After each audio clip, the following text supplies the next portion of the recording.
सामाजिक, राजकीय, व्यावसायिक जाणीवेतून फक्त बातमी किंवा खबर यांच्याही पलीकडे जाऊन जनमानसांना खंबीर उभे राहण्याचे सामर्थ्य देणारे आपल्या हक्काचं व्यासपीठ महाराष्ट्र 24 न्यूज, प्रतिबिंब समाजाचे.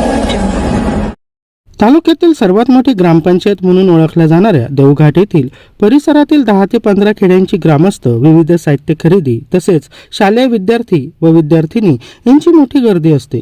त्यामुळे गर्दीचा ओघ पाहता देवघाट येथील रहदारीच्या रस्त्यावर गतिरोधक बसवण्यात यावे अशी मागणी ग्रामपंचायत देवघाट तथा पदाधिकाऱ्यांनी दिनांक 12 जून 2025 रोजी जिल्हा अधिकारी यांच्याकडे एका निवेदनाद्वारे केली आहे.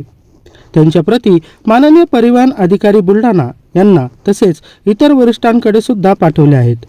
सदर निवेदनात नमूद करण्यात आले आहे की देवघाट गावांतर्गत अजिंठा हायवे रस्त्याचे काम झालेले आहे.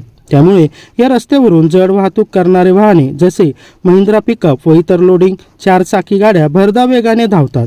त्यामुळे या रस्त्यावर गेल्या वर्षभरात 10 ते 12 लहान मोठे अपघात झाले असल्यामुळे ग्रामपंचायत देवघाटने ठराव घेऊन देवघाट अजिंठा या राज्य महामार्गावर सतत वर्दळ असल्याने गतिरोधक बसवावे अशी मागणी त्यांनी निवेदनाद्वारे केली असून देवघाट येथील जिल्हा परिषद उर्दू व माध्यमिक मराठी या शाळा या मार्गावर असल्याने विद्यार्थ्यांची सतत वर्दळ असते. या सर्व बाबींचा गांभीर्याने विचार करून शक्य होईल तेवढ्या लवकर गतिरोधक बसवण्यात यावे याबाबत संबंधित अधिकाऱ्यांना सूचना द्याव्यात अशी अपेक्षा या परिसरातील ग्रामस्थ यांच्याकडून केल्या जात आहे.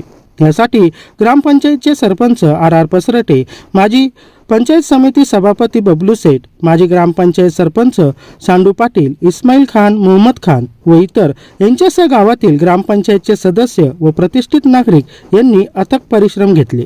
महाराष्ट्र 24 न्यूज साठी प्रतिनिधी इरफान सय्यद.